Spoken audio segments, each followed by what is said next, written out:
Oke teman-teman, ini selanjutnya ada Ashraf, King Farhan.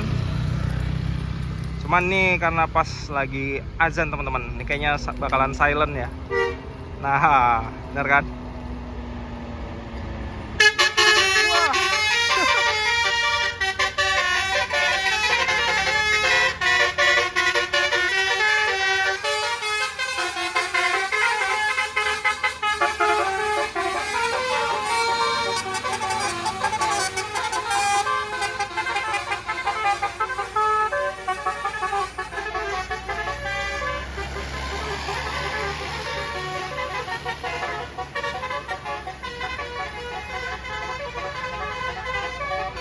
Masih tetap dibunyiin dong.